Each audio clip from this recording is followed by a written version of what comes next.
So last class we completed verse number 59, if I remember. We'll start by reading that verse. Vishaya vinivartante niharasya dehinaha rasavarjam rasopyasya param drushtva nivartate. So we had completed this verse in the last class. So basically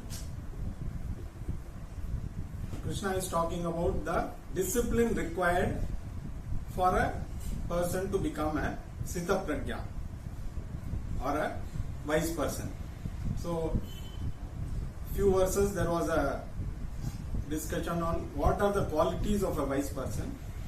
Now Krishna is in the second part, he is telling us how to become a wise person. So basically 3 disciplines are required. One is Nitidhyasana, which is meditating upon the teaching. Then the second one is Indriya Nigraha, that is controlling the sense organs. And then third one is Mano Nigraha, regulating the mind. So basically these 3 disciplines are required for us to progress towards that path of being a wise person, Sthita Prajna, in one whom the knowledge is firmly established. So moving on to the next verse, we will read verse number 60. Yatato hyapi kaunteya purushasya vipaschitaha indriyani pramathini haranti prasabham manaha. Now Krishna says how difficult it is to control the sense organs. It is not at all easy. As we all know, we have 5 senses and each one, a particular organ is involved. Taste, touch, smell, sight and sound. The 5 senses. So, to become a Sthita Prajna, controlling these senses is very important because the mind gets distracted by any of these senses. Especially the 2 sense organs, the ears and the eyes. These are the ones which divert us the most. Sense organs are like the churning rod. You know, when we churn butter, when we churn the buttermilk to get butter, the whole thing gets, the buttermilk gets churned and then the butter comes out. So the sense organs are like the churning rod. They keep churning and disturbing the mind. If you see how much the mind gets disturbed by these 5 sense organs, the more they are agitated, the more the mind gets disturbed. And a disturbed mind will not be useful for retaining the knowledge. Because unless the mind is steady, calm, all the knowledge that we gain is bound to be of no use. So, controlling the sense organs is very important, but easier said than done. It is very difficult to control the sense organs. Krishna himself says. Now this can be taken in 2 ways. One is, then it is not required, then I don't think it is possible for me to gain jnana. Other way we look at it is, it happens to everybody. So there is nothing wrong if we fail. But we have to keep working on it regularly to get more and more control over the sense organs. Without making effort, it is very difficult. As we know, even that's what Krishna says, even wise people have not been able to control their sense organs at some point or other. They slide down. We might have heard of various saints. In fact, Vishwamitra, when he was doing tapas, he was distracted by Menaka. So even for a rishi of that stature, any time the mind can be distracted. So we are just ordinary beings. So the chances of us getting distracted are much more. But there is no choice. So ultimately, once the goal is clear, I want to become a Sthita Prajna, there has to be effort to control the sense organs, without which all the teaching that we gain will not be of use. Definitely, this teaching will become just another piece of knowledge, because practically this will not be of any use. So, sense organ control is primary. Another example is how Sita, she was with Rama all the time. That one incident where she was attracted towards a golden deer, that was enough, just that one distraction.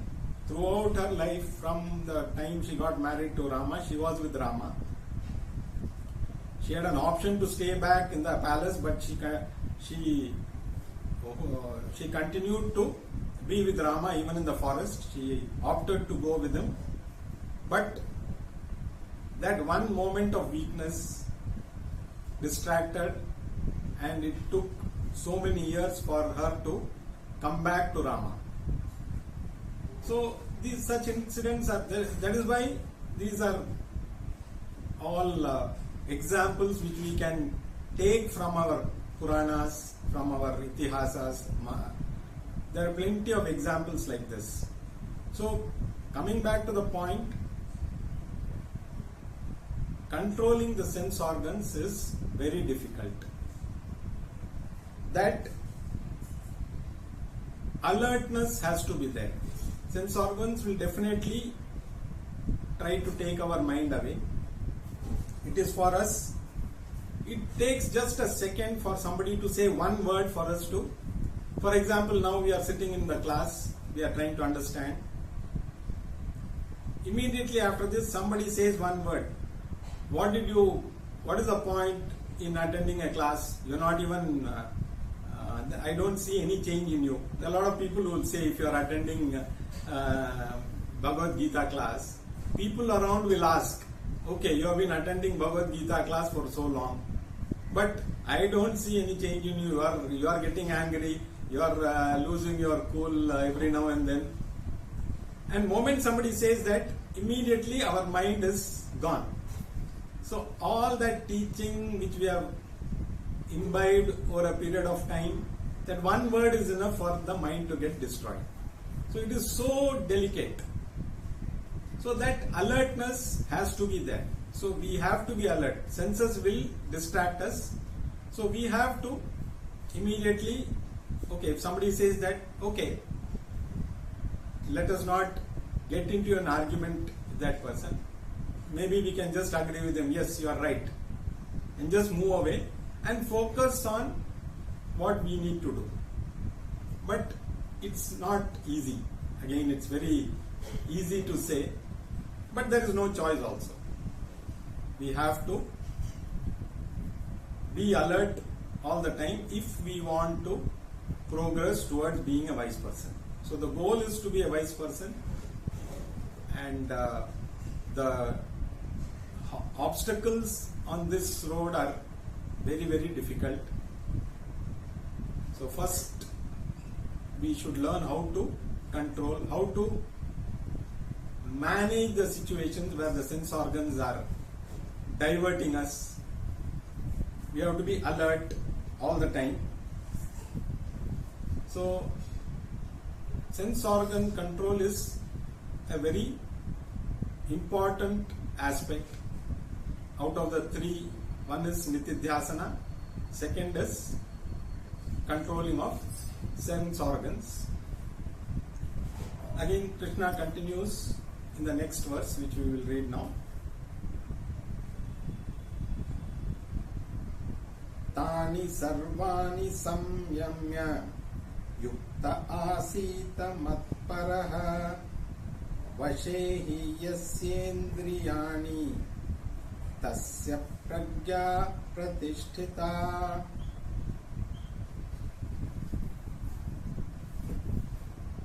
Continuing with the control of the sense organs, Krishna says, the one who has mastered it, who contemplates on me without being affected by the sense organs, is the one who will ultimately become a wise person. And he says, don't become a slave to the sense organs. Like we might have seen a lot of people, many of us who have dogs in our house, we take them for a walk. Sometimes we wonder who's taking who for a walk. Whether the dog is taking the owner for a walk or the owner is taking the dog for a walk. So it's a very similar situation with respect to our sense organs also. We don't know whether the sense organs are leading us or we are leading the sense organs. In most cases, we become slave to the sense organs. We tend to do what our sense organs prompt us to do. It's very easy to, give in. Because always it is more difficult to restrain than to give in. But we should learn to restrain rather than suppress. Because suppression will lead to further problems. The more we suppress a desire, the more you would want to do that. The mind will rebel. So, suppression is not a solution. Because psychologically it will affect the person. So, we should avoid suppressing the desires. Desires will come. It should be legitimate desires in the first place. We have to slowly train our mind to restrain rather than suppress. We need to grow out of these desires. Like, for example, in childhood we played with marbles, we played with balloons. Over a period of time, we have slowly overcome those desires. It is not that we suppress, otherwise we will be still playing with marbles and balloons. So slowly, as we grow older, we take up other things, and people take to many things which should not be done. That is a different thing. But slowly from marbles and balloons, we start focusing on many other things. Some of us go into coin collection, stamp collection over a period of time. Then some of us engage ourselves in different pursuits. So gradually we overcome certain desires. So this is a constant process. So ultimately we have to understand the goal. Once we are clear, the goal is to become a wise person, then automatically the process should involve slowly restraining ourselves rather than suppressing. And restraint comes from understanding. So if we are stuck with certain desires, we need to reflect upon that. Suppose we feel that it's difficult to give up, like for example drinking, smoking, all these, once you are stuck with that habit, it's not easy to get out. But there are people who have also come out of it over a period of time. So everything is possible if someone is very, very clear that he wants to overcome those things. So it's a process. So mastery comes out of, so slowly you gain mastery over the sense organs by understanding. And once you attain that mastery, the understanding will be very, very fast. So whatever Krishna is saying, so going back to when he started, so the main topic is you are the Atma. So this is what is the teaching. The thing that you are searching for is you.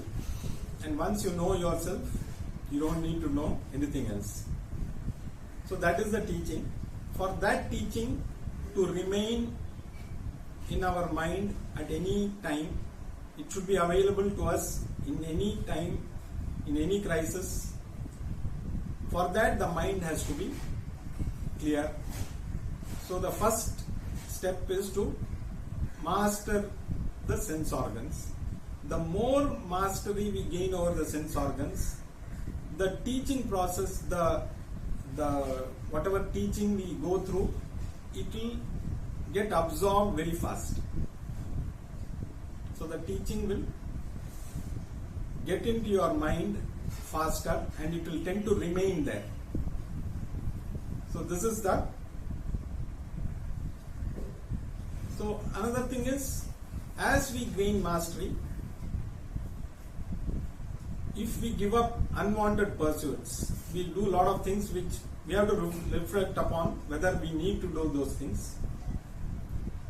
As we give up many things, we will find we have more time to do better things. And when we have more time to do better things, we will spend our time contemplating on the teaching. So the more the time available, the more you will find time to contemplate upon the teaching. So for that, we have to reflect upon the things that we do normally.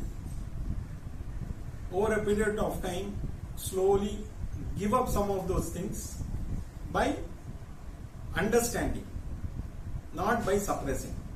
Because when you suppress, that thought will remain in you, and when you really want, when you are contemplating, you will contemplate upon that desire rather than on the teaching. Once you overcome and you understand that those things are not going to really help us, we find more time to contemplate on the teaching. So it's a continuous process. So the more we are aware, the more we will be able to absorb the teaching, and the more we absorb the teaching, we will proceed towards that goal of becoming wise. So this is what Krishna is conveying in this verse. Now let us move on to the next verse. Verse number 62. Dhyayato vishayan pumsaha sangasteshu pajayate sangat sanjayate kamaha kamat krodho bhijayate. This is a very important verse. This and the next one, they are both together, you can say.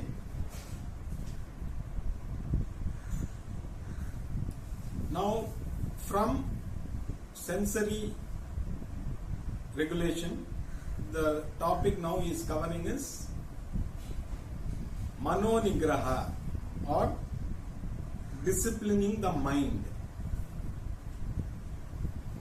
Between the two, it's easy to control the sense organs.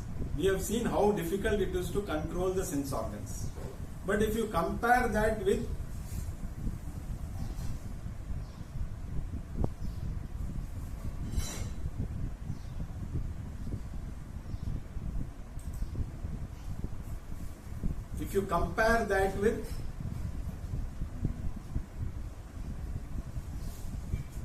The audio will be better.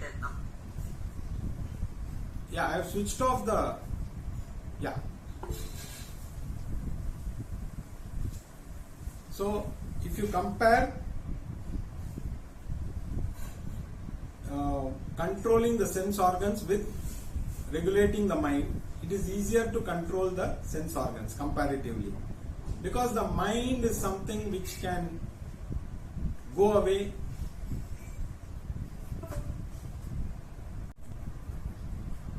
So Krishna is talking about now controlling the mind or regulating the mind. You cannot say controlling the mind. It's more about regulating the mind. So regulating the sense organs is, in the previous verse he had said, it is not easy. Even wise people find it very difficult to control the sense organs. Now controlling the mental aspect is much more difficult, because sense organs you can somehow manage. If you don't want to see something, you can close your eyes. If you don't want to hear something, you can plug your ears. But you cannot do anything with the mind, because the mind in an instant can go and come back all around the world. There is no way we can stop the mind from going out, even without any sense. Even if we close our eyes, even if we plug our ears, still the mind can work on previous thoughts and move away. In fact, the thought starts with just a very feeble, it can be just a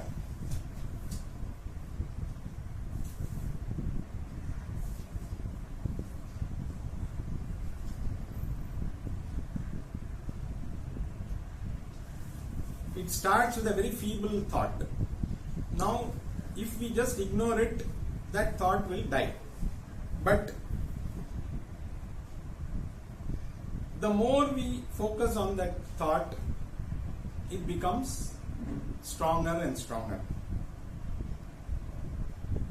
So, the more we are focused on sense objects, the thoughts will get stronger. For example, just now we are talking about the people coming to collect the garbage, the loudspeaker saying something. Now that thought, that sound triggers off. Even if we don't want to listen, it gets embedded in our thoughts. And it will come out that even if we don't like that song that they are playing, it becomes a part of our mind and it comes out all at the wrong moment. So just, we are not listening to it voluntarily, but involuntarily it is being thrust upon our mind. So you can imagine how difficult it is to control the thought process. So how do you control? The only way is, when a thought arises, we have to be alert. We have to decide whether it is worth contemplating upon that thought and cut it off, nip it in the bud, as they say. Because if that thought is not worth spending time, it will slowly, like somebody tells you something. For example, like we said, after the class, somebody asks, you have been attending Gita class for so long, but I don't see any change in you. If we give in to that, then we start thinking, oh, this person, why is he saying this to me? He should not have said this. From that, then we start looking at, oh, that person, what did he do? What was he doing all the time? So our thoughts slowly go into the negative mode. So the best way, if somebody says, just cut it off then and there, don't allow that thought to progress.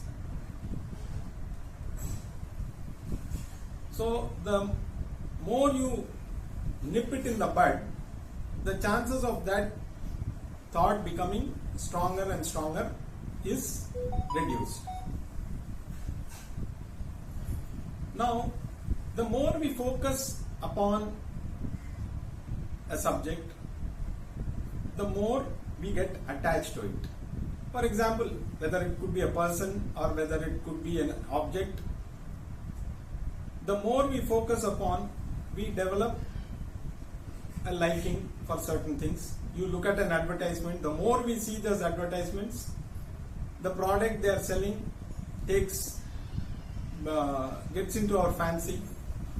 The more we see that product over a period of time, we want to possess it. So the first stage, it starts with a feeble thought. The feeble thought becomes stronger, and you start developing a fancy for the object or a person. It could be a person also. And the more you develop fancy, you want to possess that. And finally, you will come to a stage where you will feel, without that object or that person, I cannot live. So from a simple thought, it became a stronger thought. From that, you develop a fancy for that object, and from that fancy, you develop a longing to possess that. This is how the thought process happens. And when at a particular stage you are not able to acquire that, it becomes anger. So anger happens in this sequence, from a feeble thought to a stronger thought to a fancy to a urge to possess, and when you don't get it, you become angry. And then anger, in the next verse, Krishna is going to say how that anger can destroy a person. And even if you get it, whatever you say, whatever you think you want to get it, that is not the end. So you get something, it is not that okay, that is the end. You start looking for something more, and the same process continues. Again, at some point, when you don't get it, again it is going to lead to anger. So the destruction of a person starts from a simple thought, and the more you allow that thought to, more you focus on that simple thought, it can lead to disaster. In the next verse, Krishna is going to explain the consequence of anger. So we will conclude with this today. We will continue in the next class.